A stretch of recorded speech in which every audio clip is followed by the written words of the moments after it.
Yo les gars, ici Asvox, j'espère que vous allez bien. Aujourd'hui une nouvelle vidéo comme promis, configuration PC. Et cette fois-ci on va s'intéresser à un budget de 600 euros. Vous allez voir que même s'il y a quelques ruptures de stock, j'ai pu réussir à m'en faire une et notamment vous le proposer en vidéo. Les configurations que je réalise sur cette chaîne sont des configs ni montées ni installées avec Windows 10. Donc pour ce faire vous aurez des tutos en description de vidéos qui sont vraiment simples, peu importe votre niveau. En plus que la config soit performante, elle est aussi plutôt durable par rapport à l'upgrade, etc.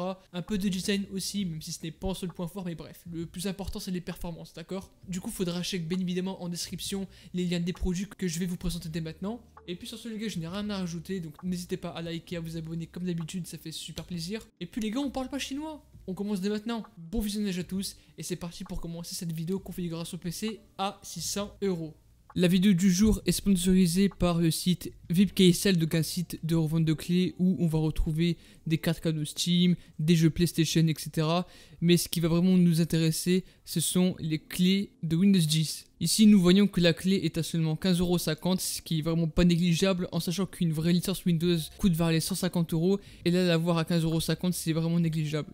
En plus, c'est pas encore fini puisqu'il y a un code promo à appliquer. Donc ce que vous allez faire, c'est que vous allez cliquer sur Buy Now et une fois arrivé sur cette page, appliquer le code AS16 qui sera disponible bien évidemment dans la description. Et ce qui fait que nous allons avoir une clé qui va valoir entre 10 et 12 €. Donc là, 15,92 $, ouais, comme je dis, ça fait vers les 12 € et quelques. Et ici, n'oubliez pas d'entrer votre adresse mail pour recevoir la clé, sinon ça serait un petit peu bête. Puis là, vous connaissez, vous sélectionnez simplement le mode de paiement. Une fois que cela est fait, vous allez directement cliquer sur Track Your Order pour simplement voir la commande. Et là, du coup, ce que vous devez faire, c'est que vous devez directement aller dans votre boîte mail et vous devez simplement entrer le nom de la commande. Donc ici, c'est renommé Transaction ID. Donc moi, je vais le coller. Et simplement, on va voir la clé qui est juste ici avec simplement les 25 caractères. Et ça, simplement, vous le copiez par exemple sur votre téléphone. Et puis, directement sur votre nouveau PC, vous allez directement dans les paramètres Windows, mise à jour. Et dans l'onglet Activation, vous pourrez entrer la clé de produite.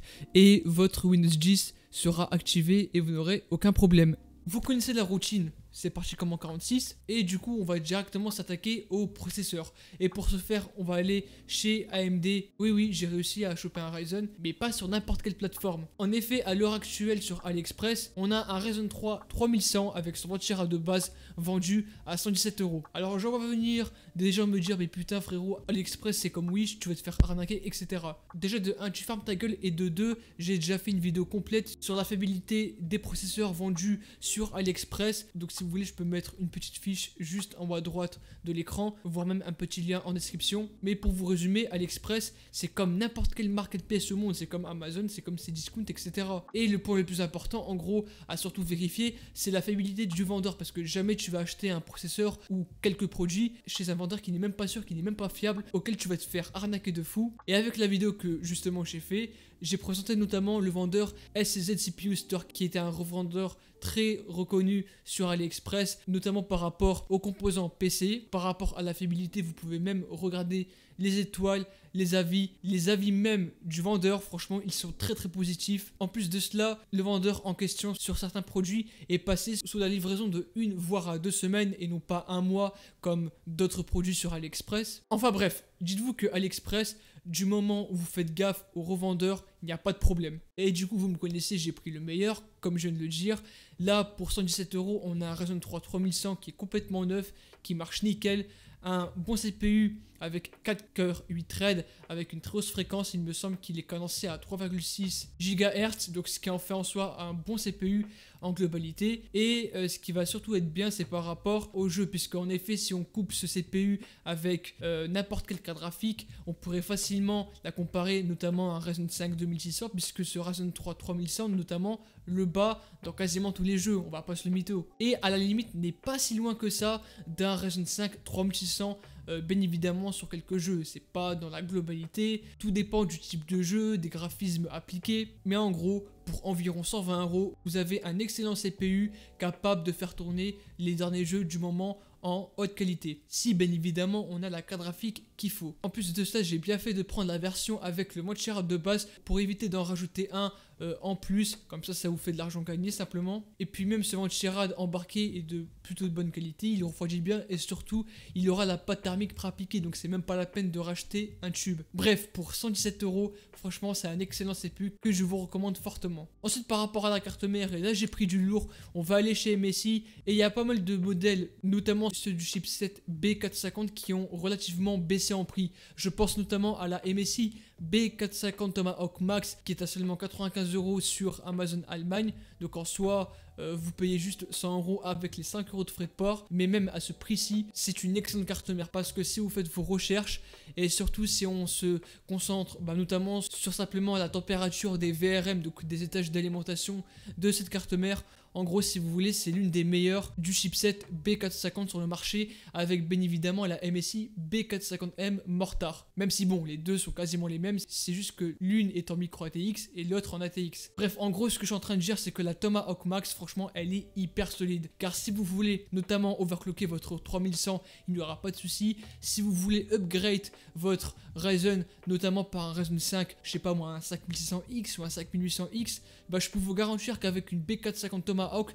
ça fera largement le taf. Et c'est même pas la peine de upgrade sur une B550, à part si bien évidemment vous avez le budget pour. Et justement, le fait qu'il y a quelques mois, cette carte mère valait vers les 120-130 €, le fait de l'avoir pour 95 € sur Amazon Allemagne, franchement c'est un très bon plan. En plus, Amazon Allemagne, c'est comme tout n'importe quel Amazon français, italien, espagnol, la livraison c'est la même, le paiement c'est la même, juste il y a la langue qui change et il y aura juste la livraison à payer vu qu'elle n'est pas gratuite. Mais bon, mis à part ça, franchement cette carte mère là, il n'y a rien à dire, future proof de fou, durabilité de malade, bref elle est hyper solide et je vous la recommande fortement. Ensuite par rapport à la RAM, même si en ce moment c'est un petit peu la hesse, j'ai pu choper un bon kit de RAM, notamment avec les Crucial Ballistics en couleur rouge, donc simplement du 16 Go en 2x8, à seulement 71 €.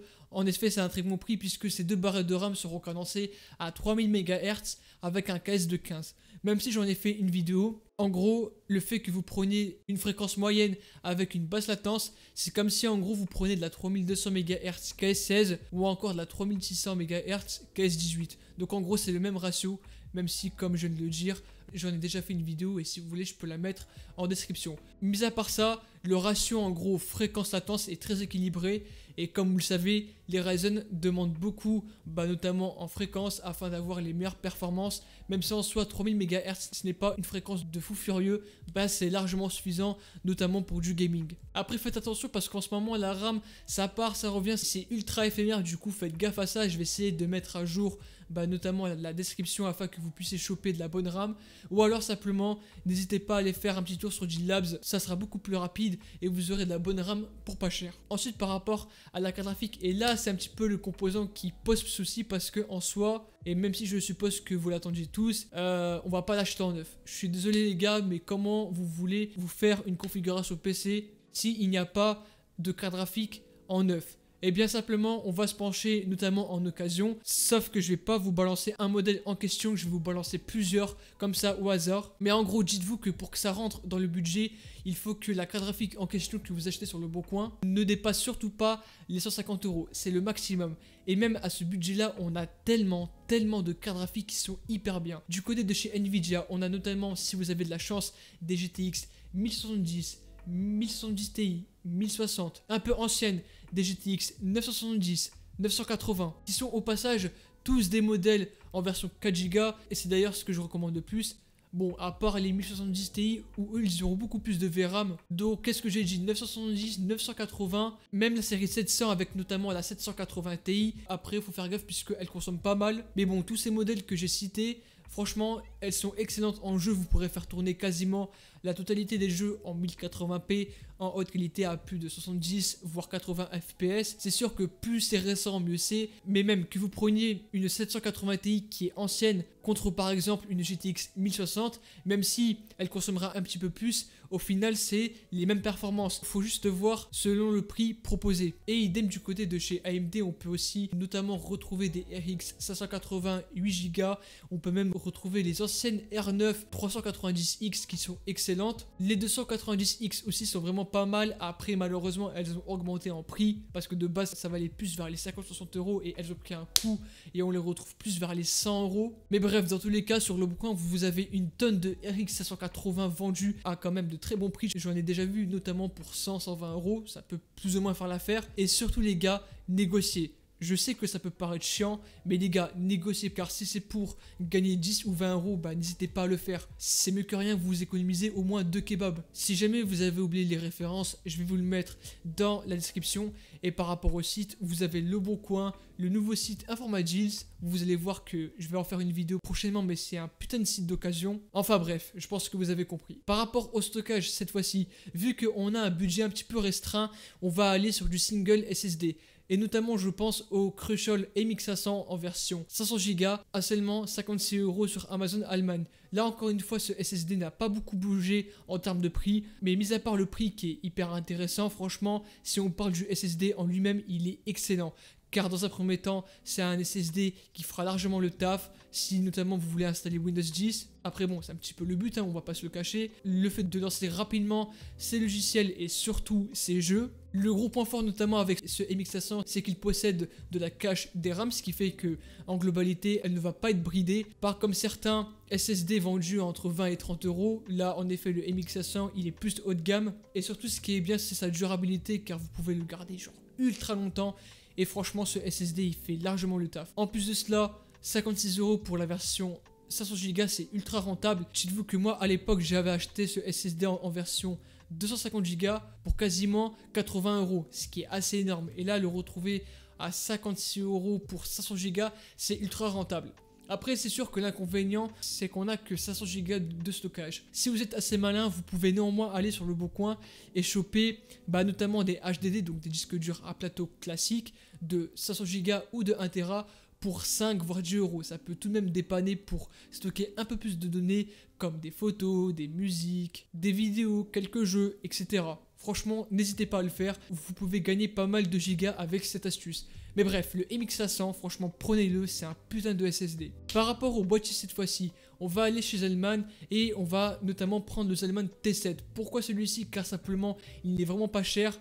Et en plus de cela, il est juste derrière moi. Il y a une vidéo encore une fois qui arrivera notamment sur cette configuration faite en occasion. Mais en gros, j'ai testé ce boîtier là et pour 39 €, franchement c'est de la tuerie, car le gros point fort notamment avec ce boîtier ci, c'est qu'il a un putain d'airflow. Et quand je vous dis qu'il a un putain d'airflow, c'est vraiment vrai, puisque de 1 il sera embarqué avec 2 ventilateurs en façade. Mais le point le plus important, c'est qu'en façade en gros on a du mesh, c'est-à-dire une petite grille d'aération où l'air passera facilement. On n'a pas une plaque de verre trempé qui bloque l'accès, voire même une plaque en plastique. Ce qui fait que l'airflow sera franchement nickel.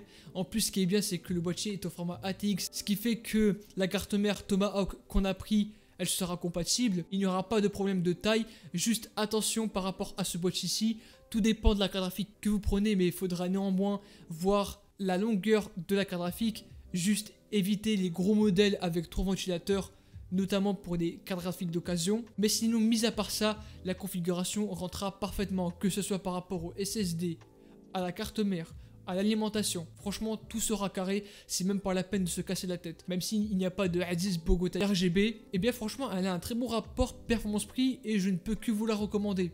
Et enfin, on va terminer cette vidéo avec l'alimentation et on va aller chez la fameuse marque Seasonic avec la S12 III en version 550 watts. Car en effet, elle a baissé à l'heure actuelle où je vous parle. Elle est à seulement 55 € sur Amazon Allemagne, il me semble. Mais franchement, à ce prix-ci, c'est une tuerie. Car dans un premier temps, les 550 watts seront largement, mais largement exploitables. Même si vous prenez limite une 780 Ti qui consomme de fou, franchement, vous n'aurez pas de problème avec ce type d'alimentation. Et surtout, ce qui est bien, c'est par rapport à la fiabilité. Vous connaissez Sonic, franchement, ils font un taf de ouf sur en gros la fiabilité des composants utilisés à l'intérieur de l'alimentation, donc il n'y a pas vraiment de problème. Dans les tier list, elle est classée tier C, donc c'est plutôt faisable pour ce que c'est. Mais bref, pour 55 €, franchement, on a une très bonne alim. Et si vous voulez un petit peu mieux, on a du côté de chez Bicoet, notamment avec la System Power 9. Si vous réussissez à gratter une version 600 watts, voire même 500 watts pour une cinquantaine d'euros, là aussi ça fait l'affaire. C'est plutôt bien classé dans les tier list, c'est plutôt fiable. Bref, soit la Seasonic, soit la Bicoet, franchement les deux alimentations feront largement le taf. Et en plus, ils le feront très bien. En tout cas les gars, c'est la fin de cette vidéo, j'espère que ça vous a plu. Si c'est le cas, n'hésitez pas à vous abonner, à liker. Et puis sur ce les gars, je vous dis à la prochaine. Et ciao tout le monde, c'était votre gars, Asvox.